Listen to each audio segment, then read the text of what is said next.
Now before me call nurse for asem we sunu, be some chrawadi. Oh maami we. Ono na ye Ghana registered nurses and midwifery dey for penyini. Ono na set it up eye sa strike we. Owie no call Finland. We ja hokọ Finland. Oye den a. Okwa akọ position bi ewo some foreign eye organization munti.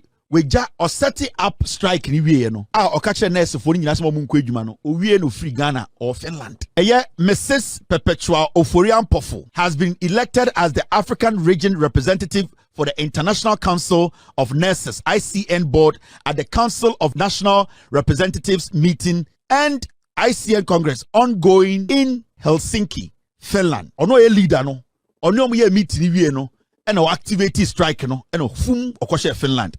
Or position. The question is, nurse for strike no makono edie na omo pe edie no mubusa ban 2024 and nurse for more Ghana satana MPP aban and a power abusia minim se obepie mo Ghana hana obi aya we say the nurses for omoko strike be 1 week ni say the second week and yesimu no na ni nyina nko famra ate se ni nyina no amanfo hwem nurse a nurse amanfo play politics with Ghana nurse ye health no amanfo play politics e wo honom na ni nyina mu no amanfo hwem no mo hwe nipa odi animu a okọ strike na a chese nipa oye Ghana nyina ye nurses registered nurses or do president Ghana nyina nurses do president ye perpetual oforiwa ampofo abusia amanfo dwodwo mu mo hu se nukunu e wo MPP and time a omo se de ko strike no mo hu se ye NDC and e wo abam enti amanfo tie ma this is for the strike no mo kono ebi no mo ya adwen ebi so no mo nya adwen abusia ensem ne mu ohwampa because ensem ma bone tentema pupuduo patch sensem polo ma bone bede me de to apampetro so na me de adomato so na ma bone kidan because ensem no Kevin Taylor ese one side saso suna Captain Smart eso so she one side abusia chemi mi twa me ho ba me ba ensem no ibije magu ho ama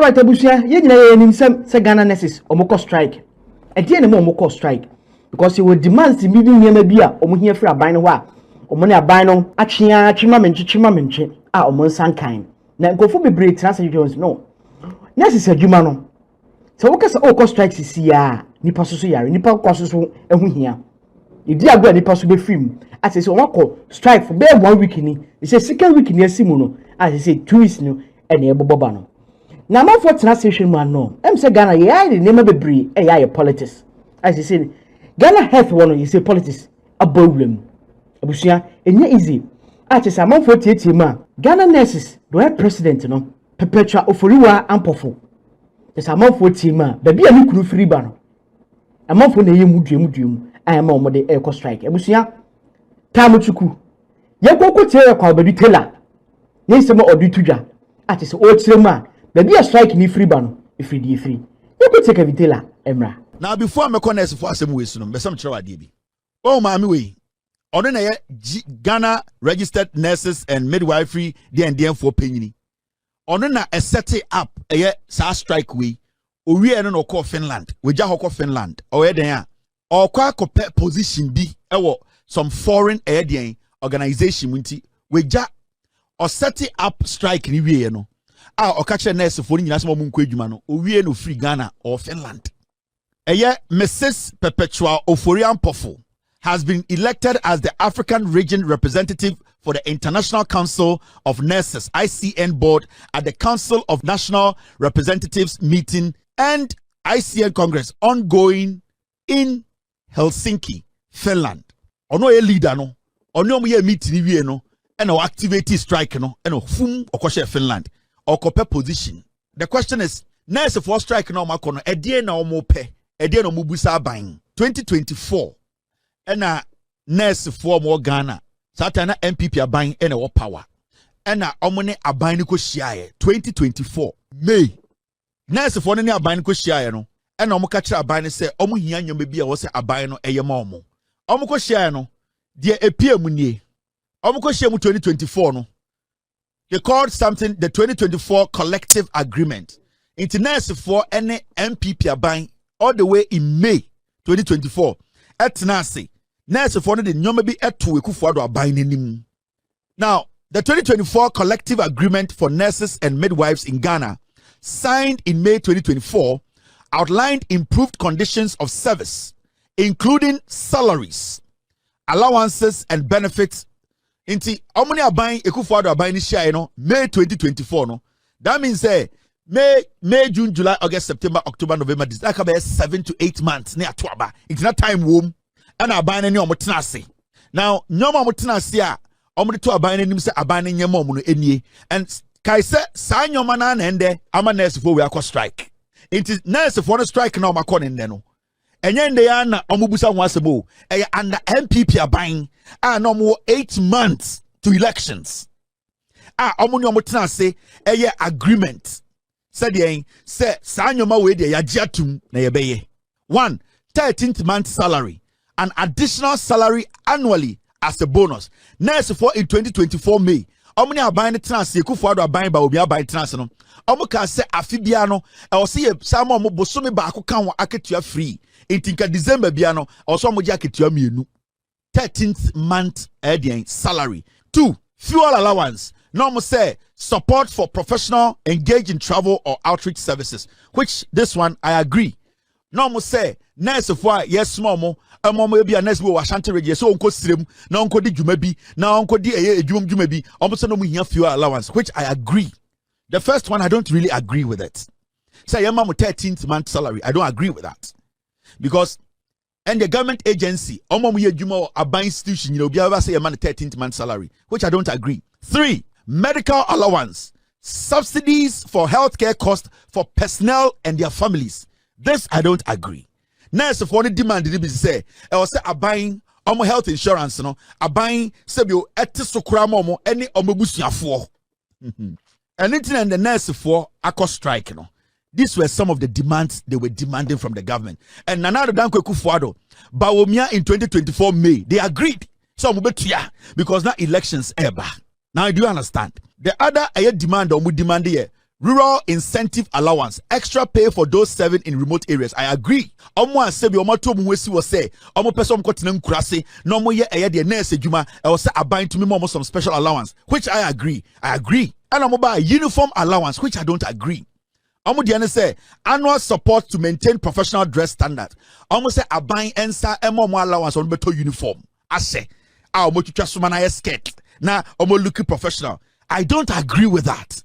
You are a professional. You are being paid. You should be able to get your own uniform. How much is uniform? License renewal support. I'm going to say employer-sponsored professional license renewal. I'm going to say buying your friend be a professional license renewal. Buying license. No, buying some support no renew more. Like you are a professional nurse. These demands are like you are in school. I just say, munina more nursing school. Majority of your demands, you know, I had to say more nursing school. They want the government to sponsor or help them with their license renewal. No, this shouldn't be a reason why nurses are at home. Now, I'm gonna say, workload management measures, structured protocols to balance nurse workload. I agree. In fact, those things are very important. And it's people like us, yeah, can say nurses for the bina mutifino. Abai should find a way to employ those nurses because we need more nurses. Because and the ura kolebu ura konfonocha utumi one nurse na a patient bear 100 and a so that's not right. So we need to expand the employment bracket. Senebaya more people will be employed. Senebaya sa stress no, we will get a balance. Pressure and better nurse for so now you one nurse are all treating 50 patients. Continuous professional development, financial support for training. It's very good. When you work at a point, you need to open your horizon, expand your horizon, freshen your memory, and also learn different things. If you want the government to support you in training, enhancing your skill, it is very, very important. And I support this. The government should help nurses who are willing to expand their horizon, expand the training they have gotten. There will be health and safety protocols, improve workplace safety measures. This is not part of a demand. I don't agree with this. Health and safety protocols, internal, administrative. Every hospital, who the person who is the head of that hospital has to make sure those things are done. These are not demands. Something like health and safety protocols. That's why we have CEOs of hospitals. That's why we have departmental heads. It is their job. In the hospital, no, and budget. They know, say, about health and safety protocols. These are internal things that has to be taken care of. This is not something you go to the government and say health and safety protocols is not being done well, so we are going on strike. Into your here because of health and because that is why every hospital, your management. We have people who manage the hospital. Those are not things you need to go to a government and demand. These are things that are supposed to be done internally, administratively. Now, do you know what's appalling about this whole thing? After May now, Omushia Abani no 2024 no. In fact, and no, in August 2024, these same nurses wrote to the government, Ekufuado's government. This is in August 2024, 28th August 2024. To remind the MPP government to say, we had an agreement. You said you were going to provide these things. Why haven't you done it? So after May no yes meeting now, August, the nurses wrote back to them and said, say, we are reminding you, demand for implementation of the collective agreement of the Ghana Registered Nurses and Midwives Association. So they wrote back and they demanded, what is going on? We spoke. There was an agreement. May. We are in August under MPP, under Ekufuado. They didn't even listen to them. They didn't listen to them. And that is the letter. We bring you warm greetings from the National Council of the Ghana Registered Nurses and Midwives Association and write to demand for the expedited implementation of the collective agreement between the GRNMA and the Ministry of Health and its agencies. Into Omo remind the MPP abino. May I didn't count one seven and August. Monka wish you. Satan Okobo and minister. He saw it. Okoboy was the minister. The nurses met and came back again to remind the MPP government. Because they were doing politics with it. Because the leader, Sama Ameno, Nikuri MPP ni. So they were doing politics. And another in Kwarane politics. In two kind of the GRNMA collective agreement was signed on 20th May 2024. After months of appropriate engagement between the union's representatives and the employers' representatives, the process involved the preparation of our condition of service proposal to the Fair Wages and Salaries Commission with input from the National Association of Registered Midwives, Ghana Registered Midwives Association, Union of Professional Nurses and Midwives, Ghana, and the Community Health Nurses Association, Ghana. Following the submission of the proposal to the Fair Wages and Salaries Commission and weeks of negotiations, which culminated into the signing of the collective agreement on May 20th, 2024, the leadership of the association expected the collective agreement to be implemented on the 1st of July 2024 as contained in the agreement. So the GRNMA, they signed an agreement with the government under Okoboy with the ministry, and they were supposed to implement this agreement on the 1st of July 2024. All these demands I have read to you. In fact, so share a year after the letter they wrote, the people they CC'd. You can say omo mu CC omo nipa omo edi letter ni bi komo omo say yes sir kaimo agreement ni ekwo no, we've not heard from you. 2024 monka bi nche nipa omo nsaka sa letter ni bi no the Attorney General Godfrey Dame nsaka letter ni bi. Obi to say the Ministry of Health Okoboy nsaka letter ni bi. Ministry of Employment and Labor Relations, Ninsaka Letanibi. Controller and Accountant General, Ninsaka Letanibi. Chief Executive Officer, Fair Wages and Salaries Commission, Ninsaka Letanibi. All chairpersons of Ghana Specialized Societies, Omosaka Letanibi. And a GRMA National Council members, Obiasaka Letanibi. So, Abai, they had the letter. Meeting was in May. They reminded the government in August. Who was the minister? Okoboy. So when this government says, let us meet at a point, this government is a very hearing government. They are willing to find solutions to the problem. In 2025, Abai Sisayana Mamena made the picture Chiremona or set it up strike, because I'm in a Nikunu. This woman. And you had the Omuye, Oman Kadibia Bimo. May, June, July, August, September, October, November, December, and a tuaba, Mameno Anka Bibia. Even though no, Omo remind day Omo remind day NPP abandon, they did not go on strike. Now this woman, was setting up this strike. Nukruni. You see, this is the husband of this lady. Nukunu, Your friend Bright Ofori Ampofu, constituency chairman, DNA Victory Walk, Saturday 23rd, November 2024. Nikruni, Bawumia, and Onigina ticket so, dear Muhuno, let me tell you, this is the political part of it. All right, Abusia. Kevin Teller and you could see in the bar, no. Ghana Registered Nurse, Midwife, and Association, or President, no. Perpetua Ofori Ampofu, Wakasa. And yes, I'm no worker. You could see in Emra. Yes, or the constituency chairman, my MPP. But Yano, English, amount from. Or your Nikunu. I'm in a worry for 25 years. I see. Me see, no. No, as a young man, no, you're the politics that do. Me and my chicken at time when you're my baby, so Kabina Kabianko will do baby. Well, do. So, the first say, or yet, chairman, Emma MPP. In all the years, I was MPP chairman, 2020, you call strike as Ghana Registered Nurses and Midwives Association. Now, your MPP chairman. You call strike. Beyond that strike that I call in 2020, related to our conditions of service, you are taking strikes debris in relation to DDEP, Senate hotel sales, YEA, employment, and no as against the community health nurses. So many issues. And no dear, and Kofu and say, and you're required to taking decisions. Ghana Registered Nurses and Midwives Association. There were 9 executives, national executives. There were 29 member National Council. All right, Abusia, I mean, any could see in by no. All right, Abusia, nurses for president, and you could see in by. Young Captain Kojo Smart, I also not catch it. Abusia, Captain Smart is so can Sembia. Archie say, Nippon Quay and Fenny and the nurses for so on strike in the so. Cause strike your Mako the first week in the same, he said the second week near TSM. The some minus will be area. Abusia, you could take Kojo Smart is so. Emra. Maybe I yet drew no.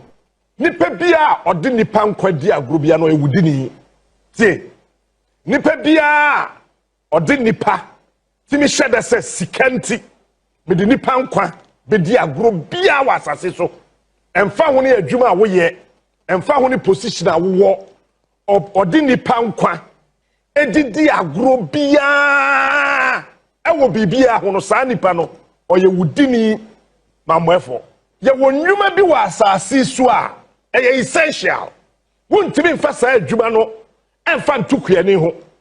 Won't be fat doctor Juma and fan took me medway ho. And I won't me and fat obia or to be G or being qua. Nejuma won't be fan kwa to a Juma for me home. If it's a baby and quawano and the Jena woho. Baby and quenino a reho and a war.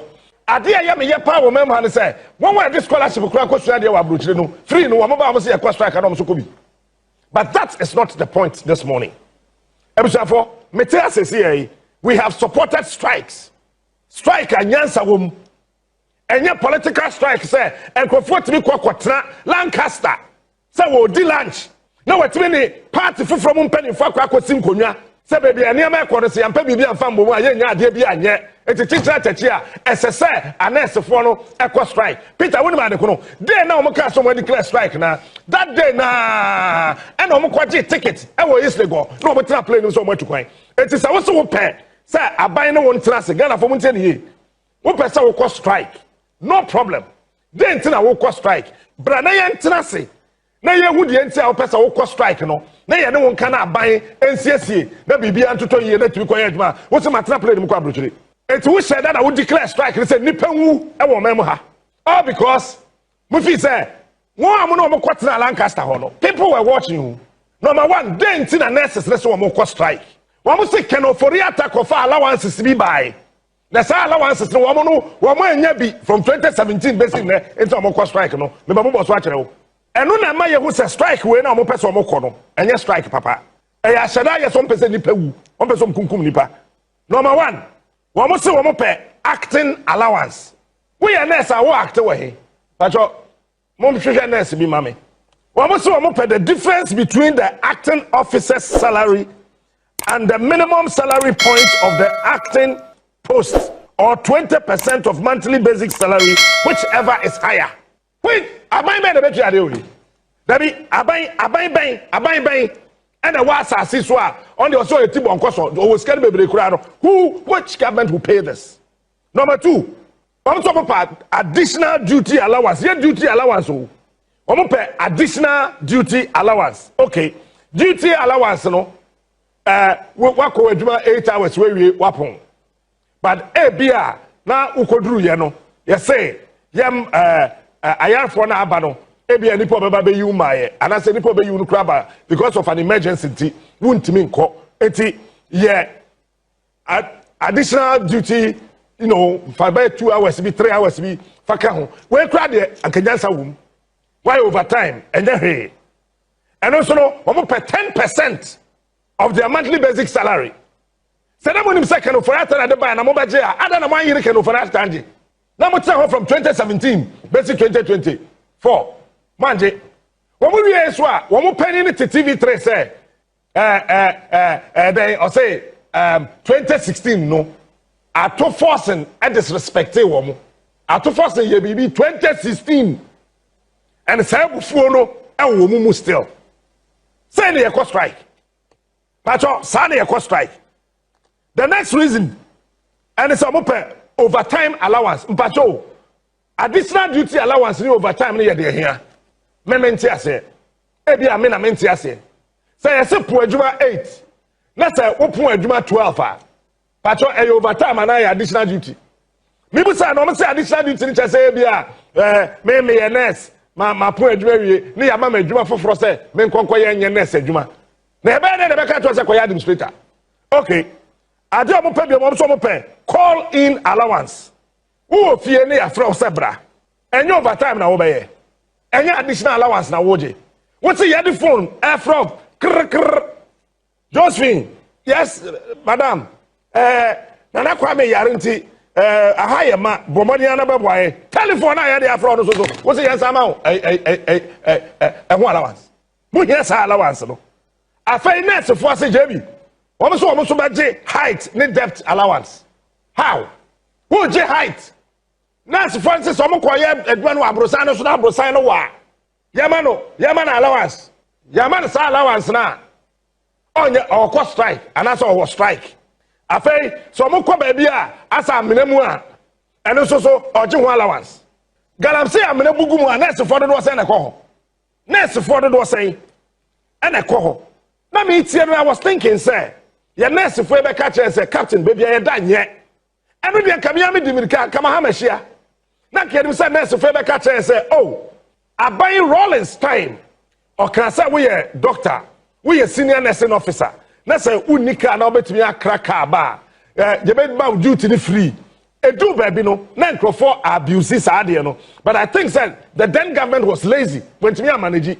I was expecting say the entire nurses be ka so work strike and say nurse for the boom class na omo nante sumu anajo wo work ka wo no sa nurses na ye omo dan moto ben ye de ma omo bibi ben ye de be ma sa nurses na ebetimi ama ono wapo adwuma wa akurase no wasan nante akoda akurase na owaka no kwam. I was thinking said these are the things our nurses will raise na wakofa say ukoya adwuma wa abrosan so a yentu aka enuti this Mamika so this strike was MPP motivated. I'm daring them to come and tell me Sasma Kanmebwa, near Chamunipa Mukoshemo Lancaster. Why? I mean, why? Obi as once our party mobra phone. I did some permanent posting allowance. And where there? Mr. Chuna Kolego. One permanent posting allowance. Say, who on crime? C'est que police ni, ya see a transfer. Fin crime. Na kwa Cape Coast. Or say you transfer na make up permanent no and also man who allowance. We here and no abai me nam kwan so na make no a temporary. It's me temporary posting allowance so asaka ho. Abai me na betu asade we. Okay. Almost so per traveling expenses allowance. That's here. Permanent posting allowance no. I see a man of 3 months basic salary. Na ketu na change. Yeah, yemfa bosume mi ensa ketua yenye no allowance na ye twa ne boom na ye mfama no say temporary posting allowance so a eno okokoduru a ye ma no hotel accommodation for 3 months na ye sama no 20% of monthly basic salary for 3 months It is a say don't go to go more techmaya. Pacho, Kwaku Champion hotel. Yay. You don't go to go more the bisu. Hotel Ben Abeda. And how are we going to do the hotel calculation? You the moving pick. $590 a night in the bay. Nah, sir. You the Lancaster. And the bay. Yay. The next point, I want to person say. Pay traveling expenses allowance. The traveling expenses allowance, no. Munchemwa. Almost what you are buying for my. A better than buy me say woo 220 or bohoka. Metiase, your constitution, your war, Article 71 for. Article 71 for no. So, Cassa will show Musuno mobile kwa. One try what private sector in a best story Jubilee House to say, or may it's coming because you pay taxes. Then some pay traveling expenses allowance. Almost pay 7 tons at STC rate or any transport company appointed by government. And a minister say, okay, on phone. So expenses we know here. So you see a transfer wa. Who give permanent posting allowance. Eti start traveling no what you then. The next thing I'm some person pay tools allowance. Now on pay 7 Ghana cedis per day. Pacho nurse be na or kwa adwuma de ne pa na free fie ko. No de kwa wo nkrofo no pon na wasande na de ko. Pacho e nurse me ya. Eti tools be na nurses na say yentua mo ho ka no. Mo kan kire me tool be ya. The next one na wo so mo hia ne say. Say you physically challenged guide and a physically challenged transport. And no a day wo say daily minimum wage for 27 days.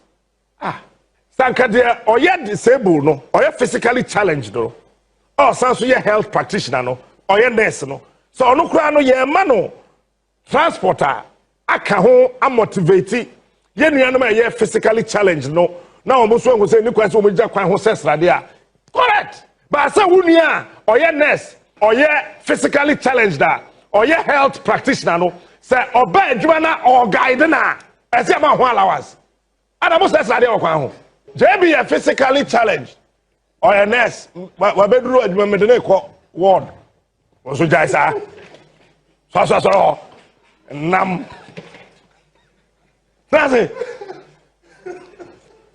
Look, listen. Sir, or you physically challenged. Wabedru adwuma. Eti me boa JB or you physically challenged. Oh, you health practitioner. Ma boa JB man na pia ni wheelchair. Yama allowance. Why? Listen, look, we love nurses. We love you. You see, we respect you. We know we can't do without you guys.